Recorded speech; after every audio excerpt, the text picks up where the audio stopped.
Hello. Let's imagine a great society with a great culture where people are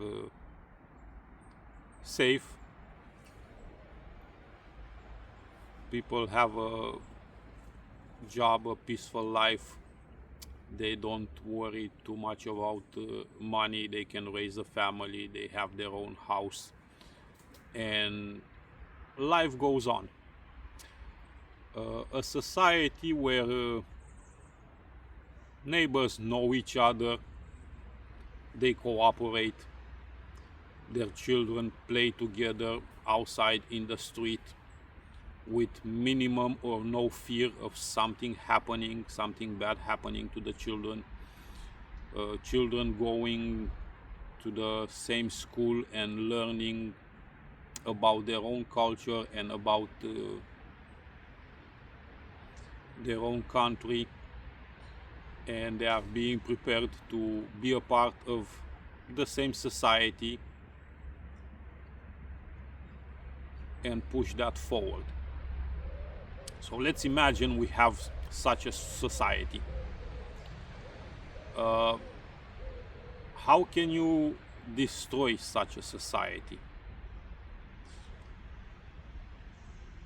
Well, part of what holds that society together, it's a common denominator, which is the culture. So people enjoying the same things, people gathering for the same holidays and following the same traditions, and for the most part having the same religion.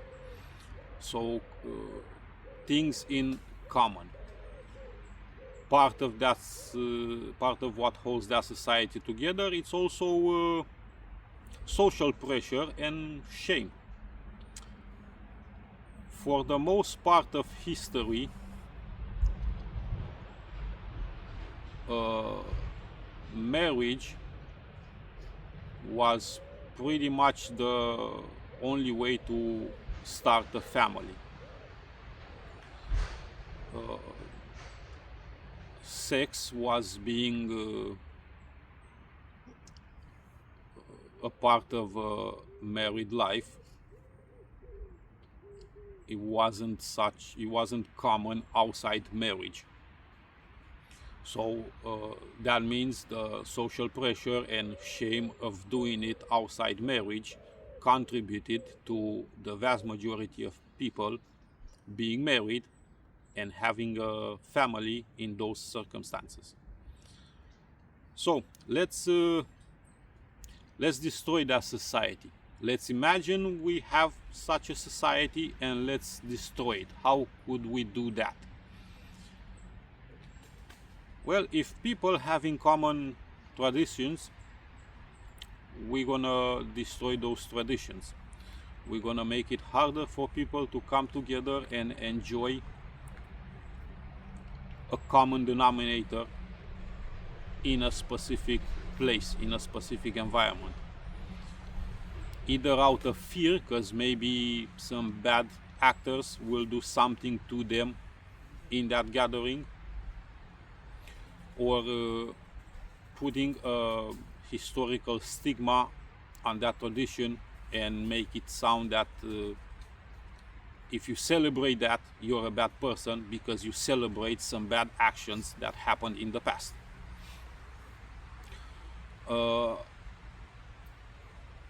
You also remove shame. What happens when you remove shame, when you remove social pressure? Well, there's no, you remove fear of consequence, fear of bad outcomes.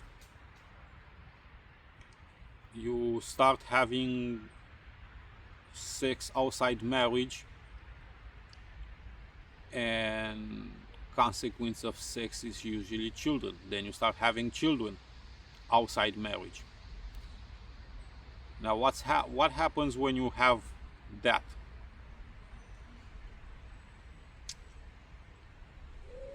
I'm not going to talk about every aspect of it, but I would like to point out one aspect. So let's say you have a community of around 40-50,000 people. There's no shame, there's no stigma around sex outside marriage. Now, there are a few men out there that are capable to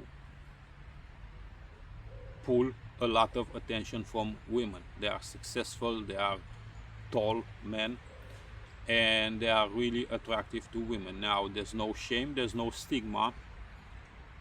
Women go out, they get drunk, and they have sex outside a marriage. So that means just a small portion of the men have sex with most of the women. Now, chances are those women will become pregnant. And because there was most of it happen around partying and going out at night and getting drunk, most of the times you don't know who was who. So let's say there's 20 women, and in the course of a few years they get impregnated by the same man. Well, all those children are siblings. Now, those women, chances are they don't know about each other. They don't know that, hey, we have children by the same man. Chances are those women will stay in the same community, and those children will be raised in the same community. Those children will not know about each other. They will not know they are siblings. They will grow up. Chances are they will hook up and have children of their own without knowing. And that will create more and more, genetically speaking, weak people, more prone to diseases and with more illnesses, deformities, and whatnot. Do that for a few generations, and you will have a health system that is not capable to keep up with the poor health of the population. Now, we just imagine that doesn't happen. Okay, now let's imagine that society that we have, that amazing society that we have, where everybody is relatively safe, everybody has a common denominator, everybody enjoys life, and it's trust each other. You will still have to have some sort of policing force and whatnot, which is mostly formal, because for the most part people are law-abiding people. They follow the law, and they have that fear, shame of consequence and whatnot. So the police intervention is minimum, which means you can allow in that police force people that don't have necessary physical force to enforce the law, because the community, the society doesn't fight against the law. For the most part, doesn't break the law in a violent manner, so you don't need strong men to violently stop violence. So you hire women, which is okay, and it works for that society, because again, the society follows the law. You can hire children and it will not make any difference, because people follow the law. But then let's imagine you flood that society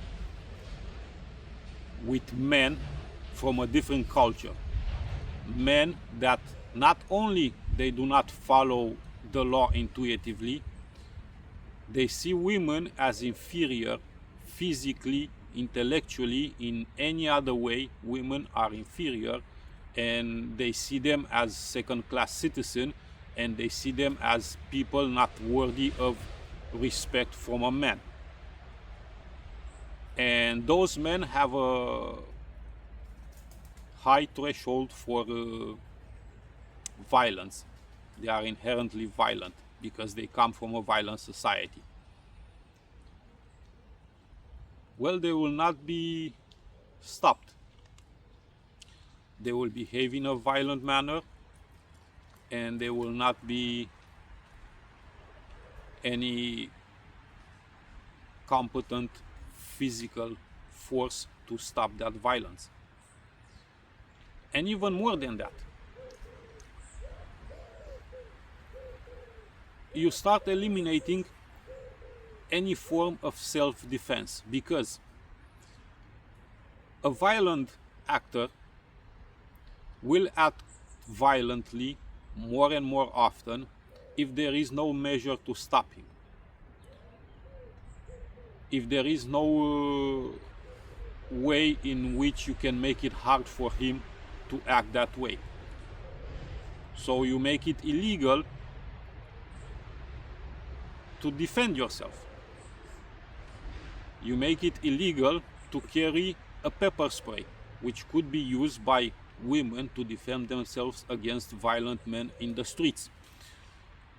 You make it illegal for the police to carry weapons, because in most cases, if a police officer will have to stop a violent event, in most cases they will use their weapon, which will deter the violent people to behave violently. So you remove that as well, giving more incentive to those people to keep behaving violent, because the punishment for it is minimum. They will not get shot, they will not get pepper sprayed, they will most likely not go to jail, because we don't want to upset. And that will become an unsafe society.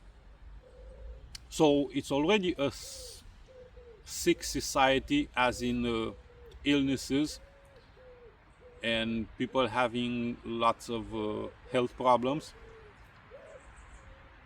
Then it became a society which is in danger, a society that doesn't have a understanding of violence anymore, and they don't know how to deal with violence, and they are pretty much victims of that violence. Because as long as you're not able to defend yourself, if you lose the ability to defend yourself, you're just waiting for someone else to defend you. But it's also illegal for someone to defend you. And you remove any form in which you could defend yourself if needed. You are not allowed to carry anything that you might use for defense. So we have a imaginary society that works well because people are mostly the same, in the same culture, with the same belief. And then you introduced some bad actors, males, which can use violence for their own gains, and you make it harder for those people that the violence is being used against to defend themselves. And you kind of destroy that society. That society is not safe anymore. That society doesn't run on trust anymore.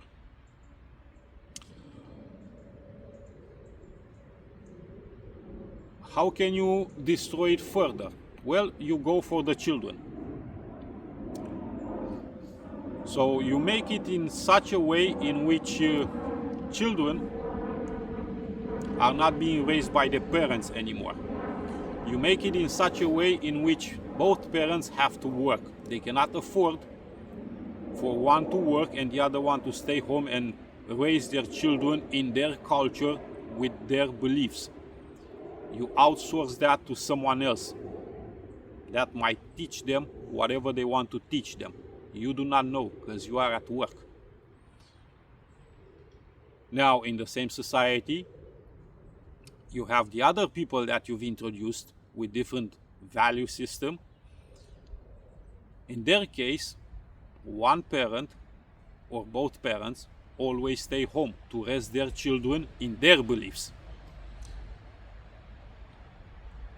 And not only you cannot raise yours in your beliefs, you have to go to work to pay taxes, so those people that raise their children in completely different beliefs that are not compatible with your society, they are being paid from the taxes that you pay. And if you dare to challenge the way your child is being raised, or if you dare to try a minimum form of punishment against your child will be taken away, or you will be taken away. But the other side, if those people don't want their children to be raised in any other way, or they punish their children, nobody will do anything, because we have to respect other cultures. But we don't respect ours. So, how do you destroy a society?